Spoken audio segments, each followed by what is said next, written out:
Hello, and welcome to today's episode of the FCCI Cacao Academy. This is the fourth episode of a 12-part series, and today is July 15th, 2020. Today's episode will focus around how international projects surrounding policy development and human rights will impact the FCCI Cacao Academy. And we are pleased to have two guests with us today. I will introduce them in a moment, but just for those who are tuning in with us now, we want you to know that there are the previous episodes available on the FCCI Facebook page, as well as the FCCI YouTube page that has Spanish subtitles. Please go check them out. And this is a digital collaborative cacao farmer peer learning platform that is being developed by Dr. Carla Martin, Harvard lecturer and the executive director at the Fine Cacao and Chocolate Institute, and Alyssa Jade McDonald-Bertil of Cacao Academy. Joining us today from Abidjan, we have two guests that will be able to provide some important expertise to this concept. That is Emanuele Biraghi of UNICEF, Cote d'Ivoire, and Edgar Aguilar of, I have here now, the International Labor Organization, Axial Africa. Welcome, everyone. Thank you. Thank you. And I am Lauren Heineck. I am moderating this session. And I would just like to start by passing it over to Carla and Alyssa so they can give us a quick excerpt of how things have progressed in the project for the last 7 days. Thank you, Lauren. So in the past 7 days, we have been working with our team of incredible volunteers. These are people who come from a variety of different universities, including former students of mine from Harvard University, students from the University of Mannheim Digital Social Innovation Lab, to conduct a rapid evidence assessment looking at two of the countries where we'll be working for the phase 1 of this project. Those are the Dominican Republic and Nicaragua. So we're deep into that project, really kind of swimming in data and analysis of different reports and studies that have been done in these places, and beginning to think with them about the further information that we might need in order to produce tools and curriculum that are culturally and technologically appropriate. Absolutely. It's been a fantastic process where we've started to get an insight into the very unique challenges that farmers in these two countries have regarding their health, regarding their access to livelihood, regarding what are the challenges for crop productivity and cacao in the region, and also what are the interests and opportunities that digital tools and training could offer in this area. So as Carla mentioned, when she mentions a rapid evidence assessment, it is really looking at all of these big silos together. Typically, sometimes our industry can just look with very small glasses and just at one thing at a time. Typically, our industry might, for example, just talk about crop productivity and how much cacao is being grown. Or sometimes they might only talk about what is the price of cacao and what are farmers necessarily getting. Yet in the experience of our guests here today and also Carla and myself, it's a multifactorial. There are many things that impact a farmer's capacity to farm strong, healthily, in a healthy household, in a happy, healthy household, in a productive and profitable way that yields to them the goals that they are looking for. And I'm sure you're the same at home. Like, none of us ever have just one goal in our life. We never measure ourselves as a human by what our revenue is that we bring home, or what our relationship to just one family member is, or how well we sell our product. We are as multifactorial as the issues that impact our capacity to do that. And this is where we are in this project right now, is making sure that we take all of the blinders off of our industry, of our sectors, of our skill sets and disciplines, to take a broad look at what is really going on here, how are they interacting, and thus we can start to inform ourselves about what the best sort of training in a digital format can meet that, which really is why we're sitting here with Emanuele and Edgar, because I talk to them almost on a weekly basis about challenges that are existing for cacao farmers, and really as it pertains to social protection and child rights. Lauren. Thank you. Yes, let's have a moment to get to know a bit more about what Emanuele and Edgar are working on and their organizations. Just as a personal anecdote, and I'm sure some of you out there also maybe share this feeling. I remember coming across UNICEF as a young girl, trick-or-treating in the United States, carrying my box, asking for candy, chocolate specifically, and also spare coins. But I'm sure much has evolved from that space, and I want to get to know UNICEF from where they are in Cote d'Ivoire specifically. Same for Edgar and your organization, the ILO. So if one of you will start just giving us a little brief background of what's happening. Go, okay. So, the ILO, I must say it is a unique UN agency because we bring together like governments, employers, and workers' organizations. So our main role in Cote d'Ivoire, but all over, globally, it is to promote our decent work agenda. So this agenda aims to set and promote fundamental principles and rights at work, to create greater opportunities for decent employment and income, also to enhance effectiveness of social protection for all, and also to strengthen tripartism, so that three representatives and a social dialogue. So this is kind of the main agenda that we promote here in Cote d'Ivoire and all over. Thanks. Whereas for what concerns UNICEF, I found interesting your memory, and it's funny how different anecdotes are depicting UNICEF very differently. In fact, UNICEF is in a country like Cote d'Ivoire, is an intergovernmental organization, and it's a development partner of the government, whose mandate is the promotion of children's rights and ensuring that children's rights are considered and achieved and protected and respected. UNICEF has also branches in countries like the United States, Italy, UK, and others, where what you remember might be associated to the work that our colleagues are doing in those countries, which is on one side, more focused on resource mobilization, and on the other side, on advocacy on specific topics which are of particular interest in certain countries, like Italy might be migration and children on the move, and other things. In Cote d'Ivoire, as I said, our priorities are pretty much all the rights which are covered in the conventions on the right of the child. And we do have programs on health, nutrition, access to water, sanitation and hygiene, education, youth participation, child protection, including child labor and the right to an identity, violence. We also have a new stream of work related to youth participation and engagement. So as you see, it's a quite broad program that supports the government because we work in synergy with them, but ultimately drives children's rights in the whole nation, basically. Excellent. Thank you both. Edgar, I would just like to ask you to clarify for the audience or help us get an understanding of what is social protection. Yeah, I think social protection are ways to as Edgar says, to protect, to set basic floors, safety nets for vulnerable people, and of course for all of us. I think this is quite an important aspect of our work at the ILO, promoting extension of social protection, not only to the formal sector, but also to reach out to the most vulnerable, who are those part of the informal sector and also part of the agriculture sector. So smallholder farmers, as we will be talking about later about them. And yeah, I think this is quite a crucial topic on the ILO agenda in all countries all over, specifically in Africa and Cote d'Ivoire, the rates and the coverage is quite low.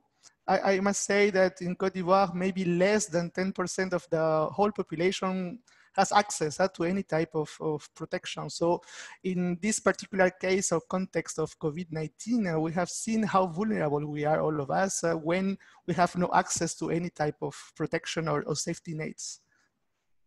over. Yeah.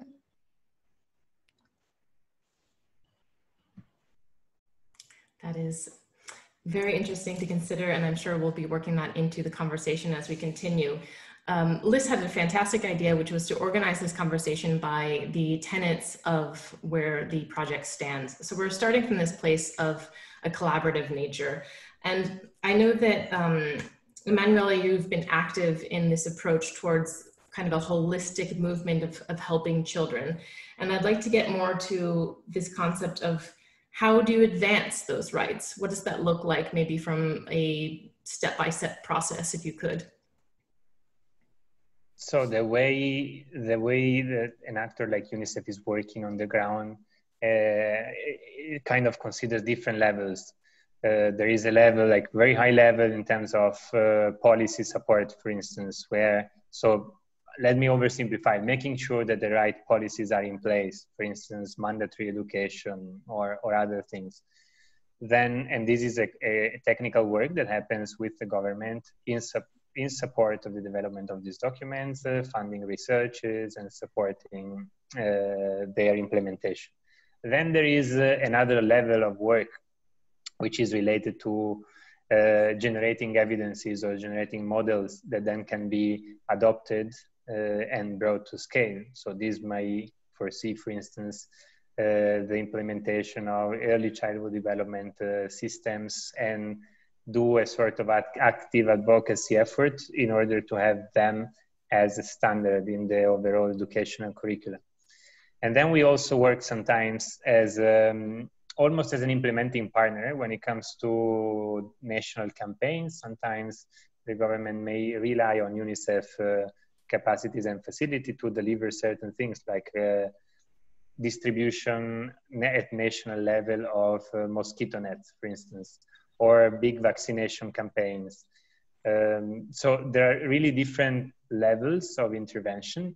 And the way we're structured, we different a little bit with NGOs. Sometimes people may think UNICEF is an NGO.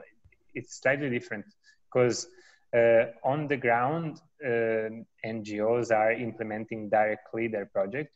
We do, but only for certain type of them.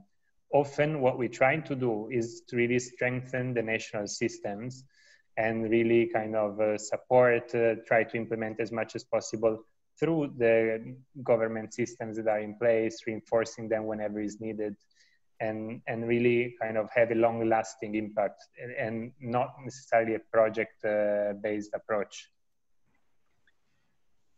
If sometimes this concept may sound too theoretical or too technical, you please let me know so that I can adjust also. I don't want to sound pedantic or inappropriate, but that help me understanding the right tone of the conversation.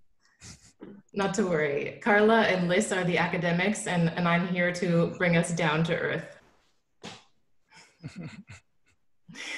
But with that said, you know, the mentioning of vulnerabilities has really impacted me. And of course, we are recognizing across the globe how many of us, and particularly those that are within elements of extreme poverty or disease or low incomes, healthcare, et cetera, are facing the worst of what might come from COVID-19. Could you both speak to where your organizations are within the place of the virus in terms of action items or just overall participation? Edgar, would you like to start? Okay, yes. I think in regards of the support that we are providing to the government and to the response, not only at the sanitary aspect, but also to the social economic impacts of COVID-19, it's first of all to have I think a common way that the whole UN system is providing technical support to the government. So not working agency per agency separately providing this support, but working in a coherently way that all of us, we put in the table what is our added value and what is the expertise that we can bring to support the government. So I think in this respect, of course, as the mandate of the ILO, it's to improve labor standards, to improve working conditions.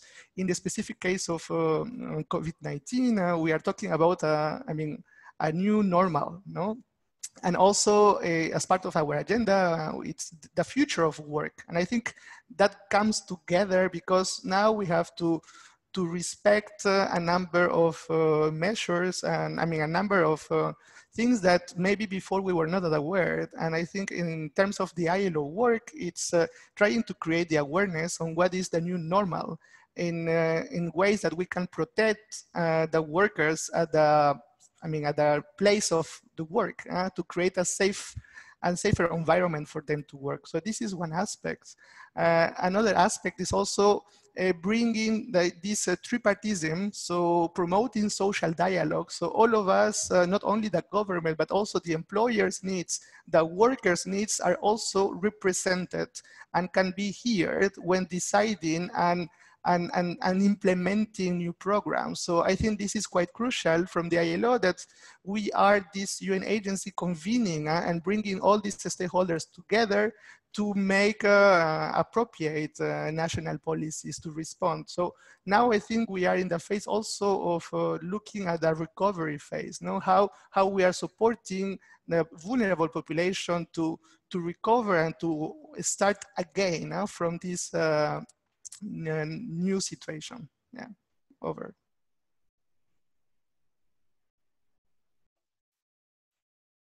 Should I complement?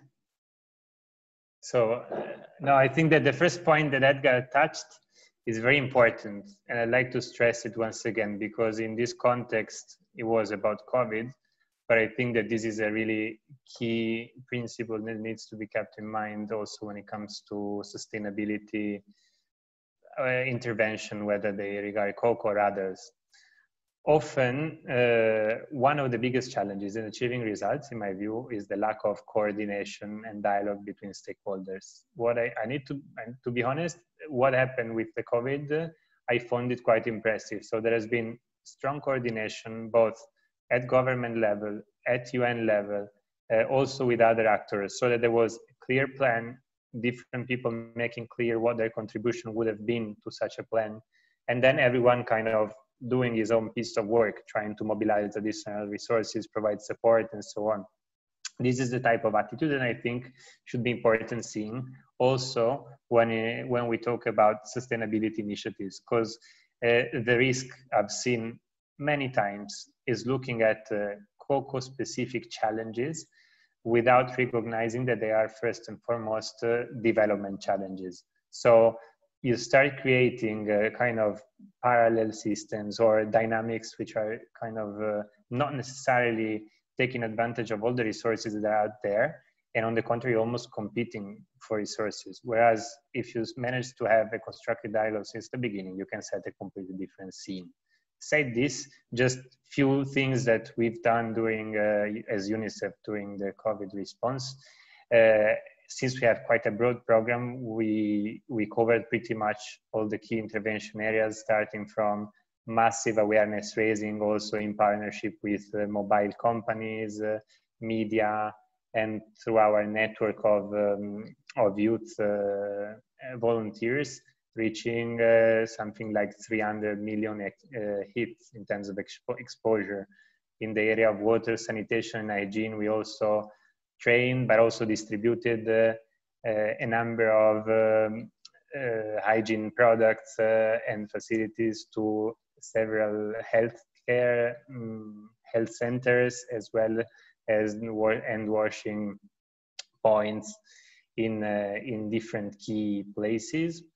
UNICEF has also been a key partner of the Ministry of Health, and together with WHO, in the implementation, again, of safety measure, but also, and this is an important point, trying to ensure the continuity of services, because in the emergency mode, often we forget that people are still sick, people still need to be vaccinated, and so on. So we observed an alarming trend in terms of drop of vaccinations, because people were afraid to go and get their children vaccinated, or there were even rumors at a certain point that people were testing vaccines on COVID on people. So unfortunately, rumors can spread out very fast.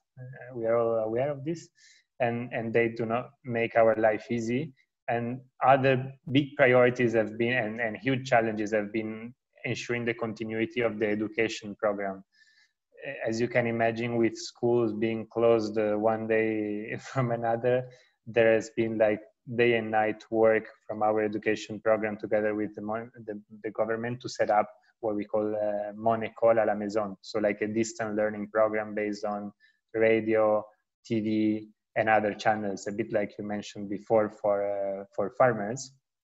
But obviously it's not easy since there are technical barriers to access people in the rural areas.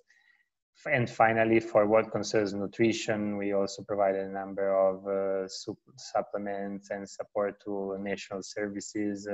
And another challenging area was related to vulnerable children, because in these emergencies, children are even more vulnerable. So imagine there is a curfew, but there are still street children. So they don't have a place to stay, so they were exposed to potentially violence, conflicts with the local authorities. So that required for ad hoc help.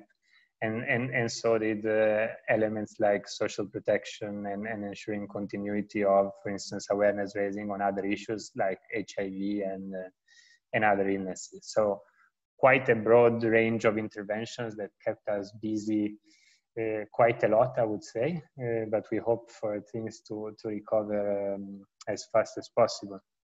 Over. Thank you both for sharing these thoughts. I wanted to take a moment to highlight a few of the things that stand out to me. One is what has happened with COVID-19 is, as you said, it has magnified pre-existing inequalities or lack of access to different resources. And we see this in the cocoa supply chain in really sharp relief, where there are stark racial and ethnic differences in order of, you know, who is able to access these resources or get the support that they need right now. There are gender differences. All of these different kinds of, you know, social inequalities map out in these moments of emergency. At the same time, these are not new things. So we have seen before hurricanes that have, you know, halted services in cocoa producing communities, typhoons, floods, all different kinds of interruptions, political instability. I think about certain countries where we work, where agricultural extension services will be shut down because of political instability periodically. This isn't because people can't continue learning during political instability. It's because the solution for their training has not been developed in such a way that they can continue that learning. And so these are things that are very much on our mind. We've also been struck by how much more collaborative certain organizations have become during this moment, because there is this global shutdown. It's a moment for people to recognize maybe we've been working at cross purposes. Maybe our, you know, perception of this other organization as adversarial is not productive to dealing with these immediate response needs. And it's been a huge part of our design of FCCI Cacao Academy is thinking in a collaborative sense, who are the different stakeholders that must be represented to implement a successful training or curriculum module in a particular community? Who might be missing given those structural inequalities that we see? And how can we ensure that we reach them? So thank you so much for talking us through these issues from the ILO and UNICEF perspective, because they're very much resonating with how we imagine this project.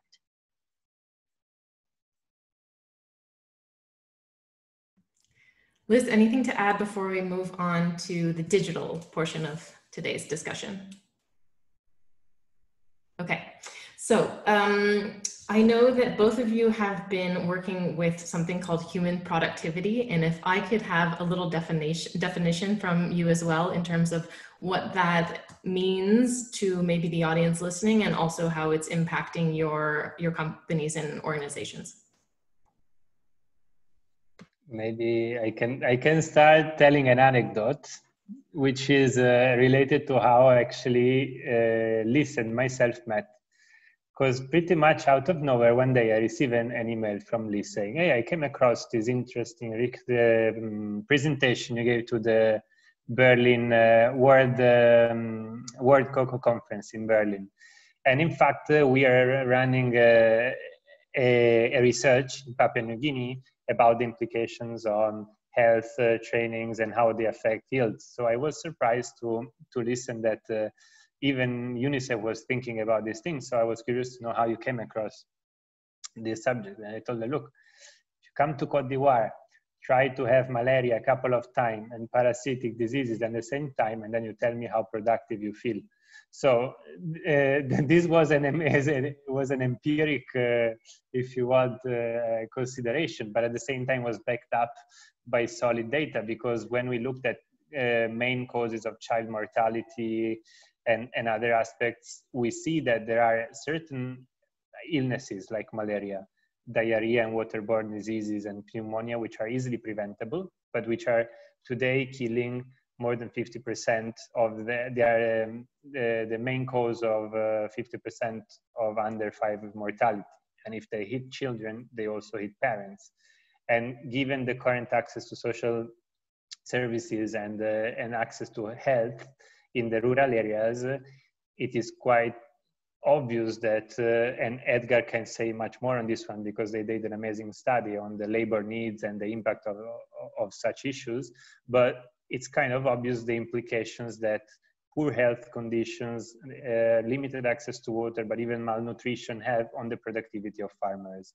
So this term human productivity kind of came out somehow naturally, and it was somehow, not I want to say opposed, but complementary also to the old, let me call it even mantra that we listen to when it comes to driving productivity, and the key theories of change are inputs, chemicals, fertilizer, pesticides, which research nowadays are telling us have a number of negative externalities on health, on child labor going up, and on vulnerability of farmers. So we tried to push as much as we could a different narrative, and an ideal situation would be leading to a point where a farmer or a company would feel equally comfortable to say, if my objective is to get a 10% increase in yields, I can rather take the fertilizer path, or I can rather take, for instance, the malaria prevention path, which have much more positive externalities. So today there are not yet, I'm oversimplifying it a little bit, but there are not yet a lot of evidences in this area. And I think it would be important to generate some evidences to create that confidence that other sectors are already having, because in mining and other places, there are actually health prevention programs and so on. So these were like some impressionistic consideration around human productivity. I hope it helped to set the scene. Over. That is very helpful. Thank you for putting it into that concept. And Edgar, would you speak to your field research and how then you recognize the impact of technology into human productivity? Yes, I mean, to be honest, when we kind of designed the research, we didn't have in mind this word of human productivity. We were really looking at the understanding of farmers and households' needs, and assessing also the risks that they face, no? And their coping mechanisms or strategies that they undertake to face such difficult situations. So I think our first approach was not only to look at the cocoa farmer, not only to look at the head of the household, but to try to look at all the household members, because all of them have a role, they contribute, I mean, as labor units, because all of them, and this is why also there is the link with child labor, they are also involved in farming activities. So this was one aspect at looking at that. The second one was also acknowledging that, I mean, households, they don't only plant cacao, you know, they also produce other crops for their consumption. So it's that they do rice, they do banana, they do, I mean, many other things at the same time, that we wanted to better understand how the labor units, because, I mean, you are a strong man, a strong woman, and you only have a couple of hours per day to perform a number of tasks. So what we did in the study was to try to break down all the farming activities one by one, month by month, to see how many units of labor you were allocating to perform each task. So we realized that only looking at cacao, and this is what we always mention, there is a peak of labor during harvest. Okay, that's fine. But when you break down the whole calendar, you realize that months before, when you are cleaning your fields and doing weeding, at the same time, you are producing your rice in another plots. Not always next to the cocoa plantation, sometimes even a couple of kilometers away. So you have to manage both at the same time. And we realized that adding these other crops and farming activities, we found other peaks of labors, not only related at the farm and at the harvest moment, but also related at the weeding, because it was competing with maybe the harvesting of the rice or the surveying of the rice. So for us, it was important to understand what was happening in terms of labor units. This was the first question. The second one was to ask, who is performing this task? So it's only family labor, or because of the competition? I mean, you cannot be in the same place, at the same moment in in two plots.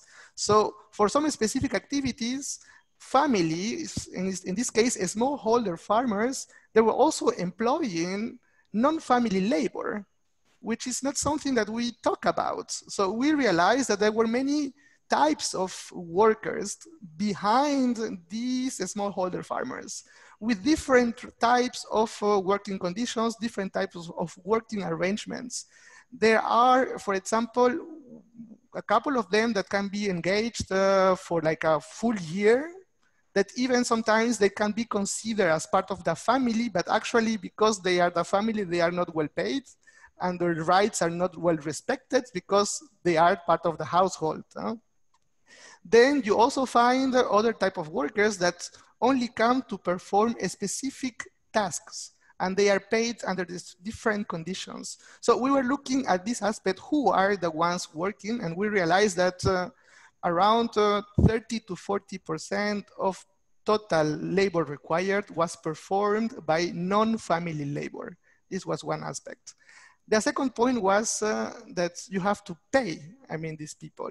Even if the conditions are not the best, you have some type of wages that you allocate for these activities. But not only looking at that, looking also at the expenses you have at the farming level. So you also have to buy inputs. And doing the same breakdown in the calendar, we did the same for the financial expenses. And we realized that we're also peaks of expenses and competition among family needs and farming needs. So meaning that during the moment that I need to pay for school fees, I also need to buy inputs to apply in my plantation.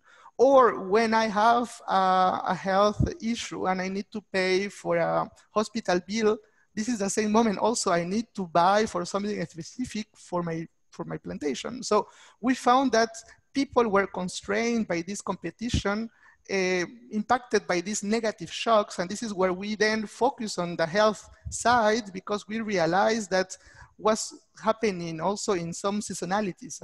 So when there was a lot of sun exposure, so here in the beginning of the year, people cannot go to work many hours per day because the sun is so strong and heavy that they cannot perform the activity.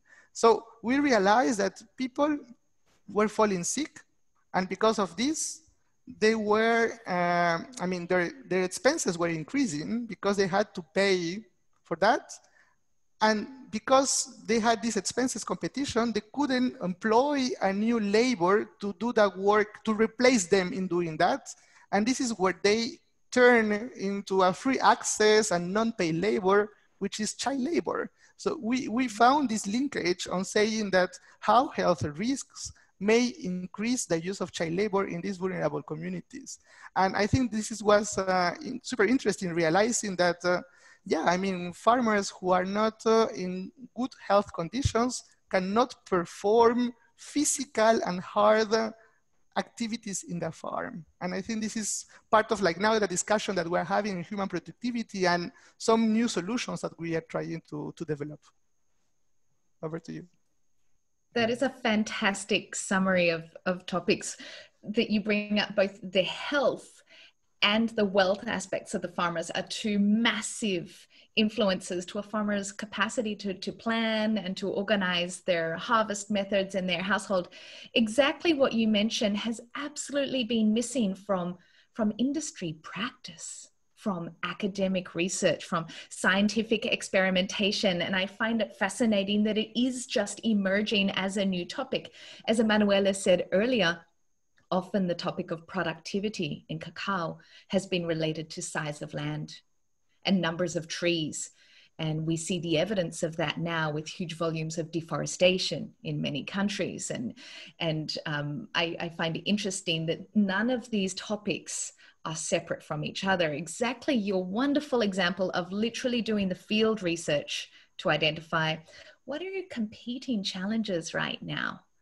And how does that work together is what we need. And that's, I guess, the point that Carla and I are very interested. That's why we talk about transdisciplinary orientation in terms of what is the big picture of what's going on here. And fundamentally, farming households are entrepreneurs with these competing senses of priorities and needs, and not just these single individuals, as you mentioned, their households, with single-minded tasks in a day to just look after cacao. I hear our colleague Anthony Fountain from the Voice Network talk often and widely regarding the topic of livelihood, keeping that point in mind. Or my own Professor David Guest from University of Sydney saying, cacao sometimes only holds a portion of a farmer household's orientation and priorities and needs. And as you mentioned before, Edgar, the harvest time occurs only twice in a year. So the expectation of that cash, when and how it comes in, needs this complete picture of understanding. Emanuele. I just realized I forgot to mention two other things that can actually plant some other seeds when it comes to productivity. One is the invisible losses in terms of productivity that last for the whole life of farmer, basically, which are those linked to malnutrition. If we look at the stunting rates in cocoa growing areas in Cote d'Ivoire, they are high.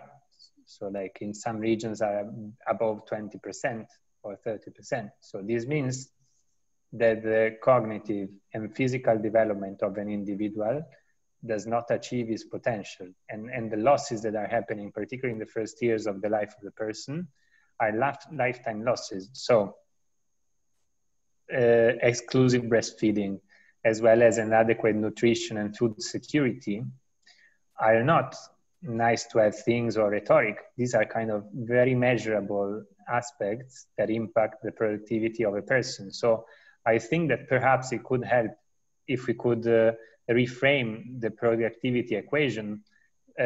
Yes, looking at land, looking at trees, a number of pod per trees, but also remembering that cocoa is a labor-intense crop. So there is also a little variable of the equation that relates to the ability to perform certain tasks. And therefore, if that one is shrink by 15% or 20% due to malnutrition, well, I do see a strong business case for investment vis-a-vis fertilizer, for instance. And another important point, which also open another Pandora box, which are social norms and gender inequalities, is what access to water.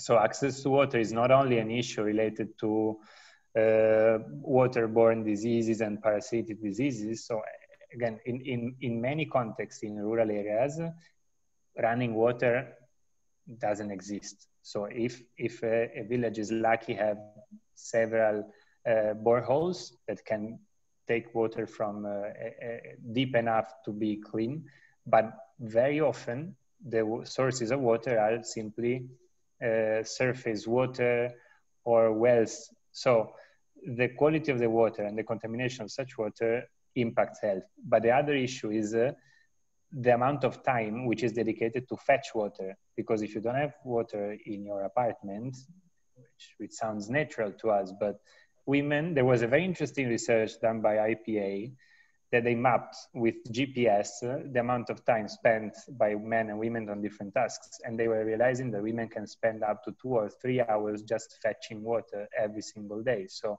if we talk about income generating activities for women to improve women empowerment and all the rest, but we don't realize that 2 to 3 hours can be stuck or dedicated to a zero value added activity, and that often are accompanied by children, which is another risk for child labor, that's once again an element that I would suggest to consider in the broader productivity debate in terms of time that can be dedicated to other things.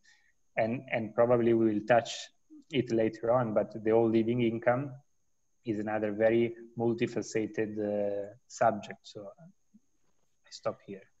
Yeah, thank you for that. And, you know, given that we're in this global pandemic moment, some of the research that my colleague Catherine Sampek and I have been doing is looking at previous situations that related to this and what long-term productivity or lifetime success looked like. So the Central America, or Mesoamerica, today Central America and Mexico, experienced devastating disease, human disease impact in the moment of the conquest, the beginning of colonization. Cocoa production, we could argue, never recovered from that devastation. And that was generational impact that has changed the entire way that cocoa is grown today, that in fact seeded a lot of the inequality that we are still trying to address in the supply chain. If we also look at the influenza pandemic of 1918 and thereafter, the country of Ghana experienced devastating impact from that pandemic, from that influenza infection, where hundreds of thousands of people died and where productivity reduced by about 50% in cocoa production, and it took years to recover. The same was true in Brazil. And, you know, we could keep looking into all of this data. That's the work that we're doing right now. So we're very conscious of the fact that these interlocked issues of health, wealth, and productivity, especially in the moment of a global pandemic, are urgently necessary to explore in order to avoid what can be generational losses of life, of health, of wealth, and more. And, you know, this is a novel virus. We're only beginning to understand it, but it does appear as though there are going to be these impacts in certain communities. Certainly, we will see it here in the United States, where our virus response has been so failed. And the concern, of course, is for social protection measures for cocoa producing communities to avoid some of these impacts if possible. So thank you for that. And Lauren, I'll turn it back to you. Great. So we are reaching just about 20 more minutes of our conversation here, and I know we have some other things to get through, but I'd like to enter the space of more about the cacao farmers in terms of what you're both working on. And Edgar, I would love to learn, what is Axial Africa? How does it work? And actually, we might have him frozen, or somehow mine is frozen.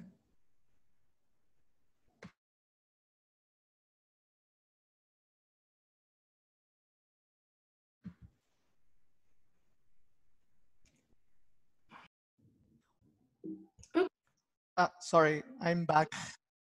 Yeah, back. I lost you for 2 minutes, I think. Okay, so not to worry. I think what we had was a kind of burp in the connection, which happens occasionally. I can see that most of us are back. So Lauren, why don't we turn it to you now that we're smooth sailing again and go with your question. Excellent. Okay, I hope on my end I'm recording as well, that we haven't left that off. So where I was before is that I would love to move into the space of, to understand specifically about Edgar's work with Axial Africa and where it stands and what it is. So if you would kick us off with that and with the remaining time we have. Sure. So the Axial Africa project is a regional project implemented for the ILO and the regional office of Africa here based in Abidjan. So the project is covering 6 countries. So we're working in Mali, Cote d'Ivoire, Nigeria, Uganda, Malawi, and Egypt, working in specific supply chains and also agriculture supply chains like coffee, cocoa, tea, and cotton. And also artisanal and informal mining where it's in Mali, Cote d'Ivoire, Nigeria. So the project is looking really to address the root causes of child labor.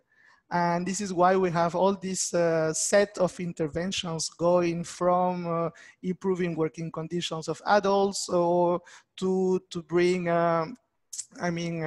vocational training for children, or also diversification activities to increase incomes of families. The Axial project is really working to address the root causes and not only what is occasioned in child labor. So I think it's quite interesting that we have just started the work, and we're learning a lot from the experience in Cote d'Ivoire that is quite much advanced in this work to then share it with the other countries, part of the project. Thanks. Thank you. Yes, I appreciated your nuanced words before about how that can be parlayed differently according to how the household is in terms of its format and who is there and who is laboring at a particular time and place. We don't need to stay in that space because I actually don't have any further questions surrounding that, but I would love to move into a place of where Emanuele can tell us about child's rights and education. Okay. Do you want me to touch like specific points? What I can start freely and then you guide me perhaps. I mean, education, particularly in the context of the fight to child labor, access, what we say is, normally you say access to quality education, because there is an element of access, meaning infrastructure and adequate infrastructure being there, but also there is an element related to the quality, the education of children and the learning outcomes that children are retaining. Is a key strategy to fight child labor, and is a key strategy for the development of pretty much any country. So if we look at the average percentages of analphabetism in rural areas, particularly among cocoa farmers, I remember having seen a study in it, and roughly 50% of them are not able to read or write. So even when we talk about trainings, farming techniques, or strengthening the entrepreneurial skills of farmers, we need to realize that the starting point is that many of them in several countries are not used to learn, or have some barriers, let's say, to traditional learning methods. So education is something which is important for children, but also adult education and literacy trainings are important in the context of rural development and particularly cocoa sustainability. And also it's important, I think, to keep in mind also the early stages of education. And that's another little advocacy moment that I'd like to take advantage of, because often we tend to think, okay, no, children are too young, so it's kind of not so important. But in fact, this is quite sad. What happens is often when cocoa farmers go to the fields, they cannot simply leave their children in a village, because otherwise they would be exposed to dangers and vulnerabilities. So it happens often that mothers bring them with them, often on their back, and they bring them to the fields. But what happens, particularly during the moment where fields are prepared and sprayed with chemical products, children are around. And unfortunately, it happened not in the cocoa sector, but in another sector in Cote d'Ivoire, that a child died because it ate something which was on the ground, which was just sprayed with pesticides. So in such a context, even interventions that tackle at the same time the early development of children, like preschools or creches, may have an additional interesting benefit in terms of taking children away from potentially dangerous situations. So my plea is really to look at education and its full spectrum, which starts from the very early days to, on the contrary, there's another very, very, very important topic, training and professional trainings and skills for youth, because we know that when we talk about child labor, the majority is also between 13 and 17, and many children who are out of school struggle to go back into schooling system, particularly if they've been out for a long time. So having in place real opportunities to get new skills, new professions, and innovative solutions is something crucial to give a future for these children that otherwise risk to stay basically locked out from the system and obliged to only aim at very poor type of labors. And I think that ILO is also very concerned by these things. Edgar may add more. Yeah, I think it's important in our work where maybe we complement with UNICEF is in the transition from a school to work, where it comes also the mandate of the ILO and the world of work on how we are preparing children to have skills and professional skills to really be part of the labor market, to get into the labor market. And also it's all part of our work, how we enable this to absorb the new generations that are coming to a labor market, which is quite deficient, actually, I mean, right now. Yes, I mean, what is health, wealth, and productivity without having education? I would like to open it up to the space now of pure learning. So I will just set the table for you all and see if there's comments surrounding that. If I may, I'll jump in because one of the key proponents or the key elements of what we're imagining is there is a lot that can be taught peer-to-peer within a specific community and also across international borders. And that's specific to cocoa, but could be, of course, applied in many different cases. I think here, for example, of the fact that many cocoa producers in the Dominican Republic have quite sophisticated knowledge about things like grafting, pruning, how to prepare for organic certification, and the fact that when I talk with cocoa producers in other parts of the world, they're excited about learning that from them. There are many different examples that we could use, but let's think of that one for now. So I'm curious, based on your experience, Emanuele and Edgar, have you seen examples of these kinds of cross-cultural or internationalist types of peer exchange of knowledge? Or do you see potential for this in cocoa farmer training?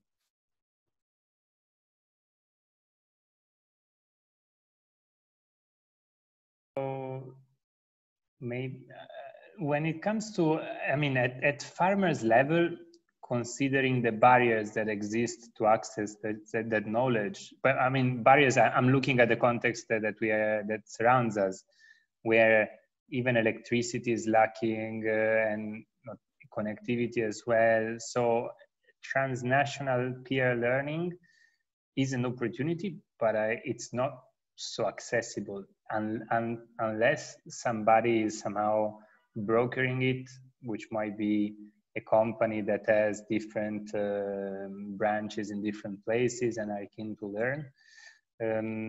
So if that's the level of reference, I would say not much, at least for what I could observe. There is a higher level, which I think sometimes it's important to consider. And even though it might seem far away, I think it's important to remember that some of the dynamics that are happening, as I said at the beginning, are development challenges. So unless also a higher level is considered and brought in, the real impact that can be achieved risks to be limited, or even some of the, when you mentioned the peer learning, something that I heard from many actors is, for instance, the need for concentration or rearrangement of the cocoa configuration, reducing farmers' concentrations and so on.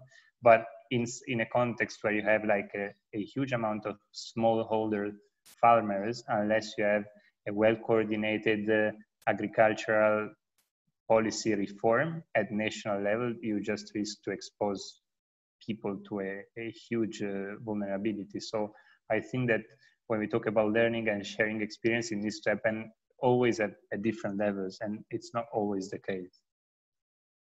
I would like to add also that we have to know that cocoa farmers are quite old in Cote d'Ivoire and then in the other countries. So I think even if they have access to phones, in the best case or scenario, they have access to a smartphone.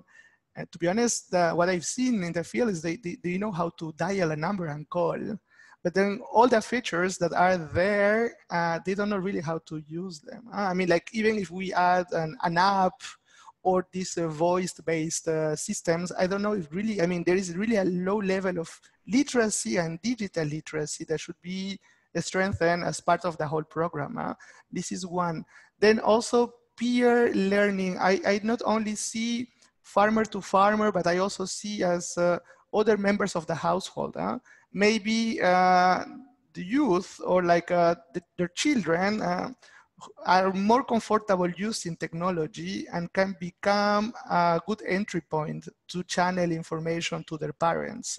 So I think this, I'm of course, we are going into new digital technologies, digital innovations, but we have to keep in mind the human touch and maybe addressing or focusing on youth that are more exposed to Facebook, WhatsApp, even in villages. They have accounts, they are active, they are present. I think they could be a good entry point to do these peer learning programs, but not only focusing on adults or farmers, but looking at other members of the household or even at a community level, and that you can have one entry point and then channel the information. Over. Exactly. This is what we are feeling in terms of peers. It's intergenerational as well as intra-farmer as such. And I love how you mentioned how there is new technology, for example, digital technologies, where there is some parts of a family who have a good affinity to that to help bring along the whole rest of the family. That brings up the point about the opportunity where within peer learning and with digital methods, we can also attract and communicate training skills to people who might not have had access to it in the past. So for example, in our experience, we noticed that women, for example, aren't invited to farmer training or to upskilling because maybe their name is not on the title of the land. And sometimes only the land title owners are invited to participate in programs that support them. So again, breaking down the barriers where anybody who wants to learn should have a chance to access great ideas from fellow farmers and use their own critical thinking skills to see, how can I attract this? And as you mentioned before, Emanuele, one of the big barriers is what are the conditions that stop people from being able to either learn or implement great practices? And these are a combination, as you've mentioned multiple times, developmental, as well as availability. And so this is certainly the part that we are interested to see how we can contribute most to.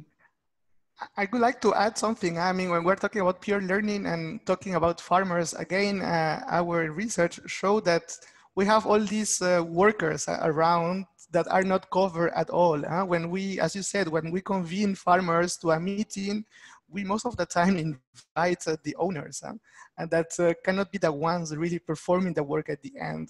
So they are not the ones using the new practices or the new technologies, and we are not sure if they are transferring the information to the actual workers or laborers who are miles away from the community level. So I think that's pretty important, and this is really part of our agenda, that we are now raising the voice also of all the workers who are behind. And when we mention this, people say, yes, of course, they are there. But it's kind of, when they design the programs, they will think more on farmers. But I wonder how many of them are really performing the activities at the end.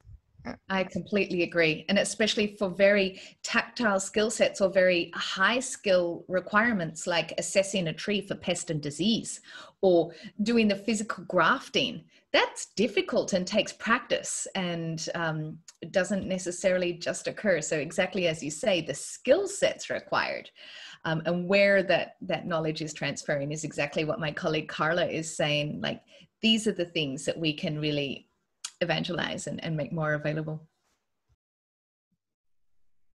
And I even forget to mention a little thing related to youth and technology. In fact, in Cote d'Ivoire, actually, this is a nice story. There is a platform called UReport, which has been supported by UNICEF in collaboration with the Ministry of Youth. And it considers, it already includes 2.3 million young people across the whole country. And it's an SMS-based one. So it's a way to give a voice to youth, which often is excluded from public debate. And there are weekly polls, and there are sometimes live chat to answer to questions that nobody actually, they don't dare to ask often, on sexuality, illnesses, violence, and so on. And the nice thing that happened in Cote d'Ivoire is that youth started self-organizing. So it's not only answering to this poll, but there are UReporters groups in several communities of the country. And so wherever there were floods, they intervened to assist communities. So there is this proactive spirit and willingness to support. So I guess that similar mechanisms can also be leveraged when it comes to trying to access the older generations and try to shake a little bit some of the social norms that are in place. This has been a really enriching conversation. Thank you all for providing those thoughts and for allowing us to think a little bit further about what work you're doing in Cote d'Ivoire and abroad in those relationships. We have a couple of closing questions that will maybe help you come to a space where you can put all of those into a single line. And I'll start with that first one. And we're giving you the opportunity to put a phrase on a billboard. So what would you like your words to be? Edgar? Yes, sorry. I'd like to say that we need to acknowledge that talking about productivity, I mean, like the current farming models rely on unsustainable models and relying on poor working conditions of farmers and workers. So I think it is all about relooking at the farming models before even talking about productivity.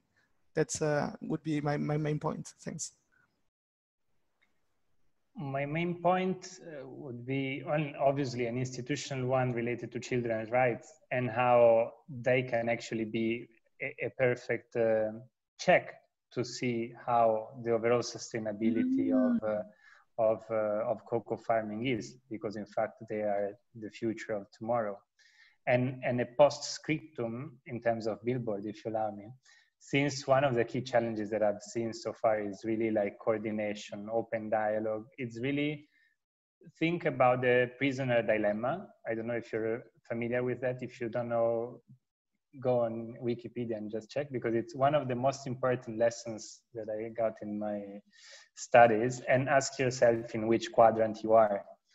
I have the feeling that one of the key challenges we're facing now is most of the sustainability interventions in cocoa are happening in the defensive quadrants, where people are kind of more in a defensive mode, not willing to cooperate. Because of the fear of a number of things, we are far away from the optimal equilibrium.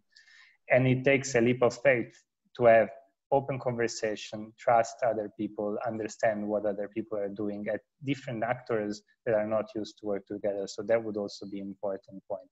Over.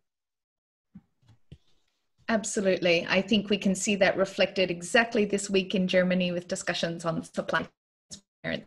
This is a perfect place where we have the opportunity to exactly move forward. Nice.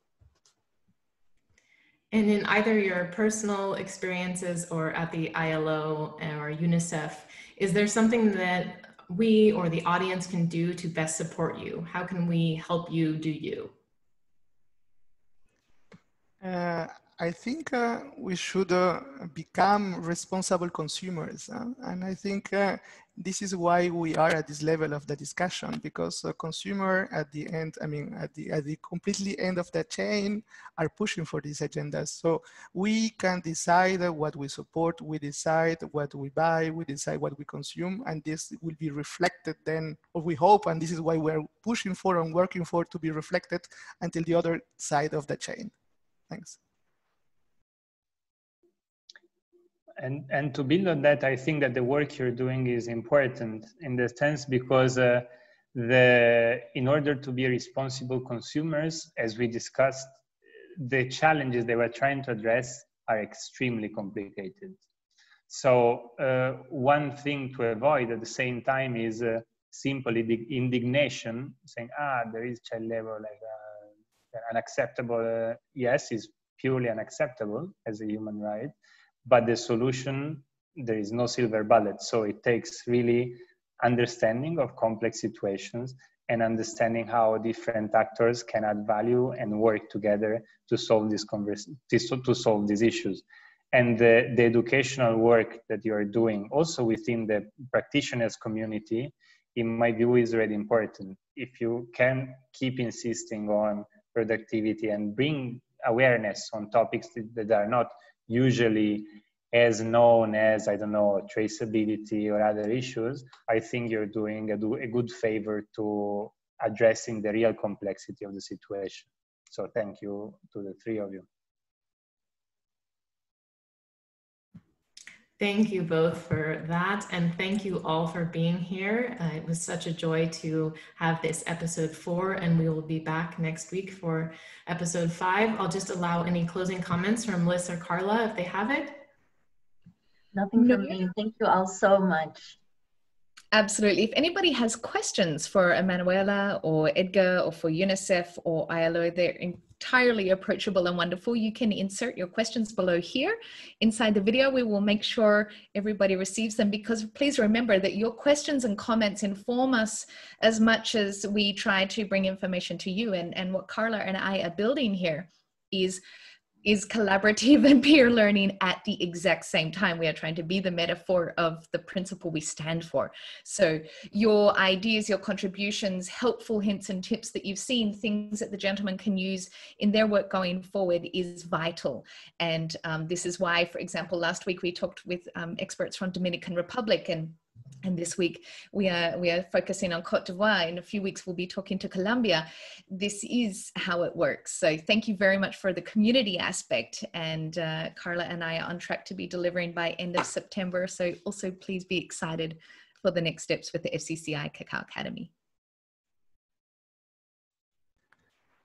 Thank you, everyone. Thank you. Bye. Bye. Stay safe, stay healthy. Bye-bye.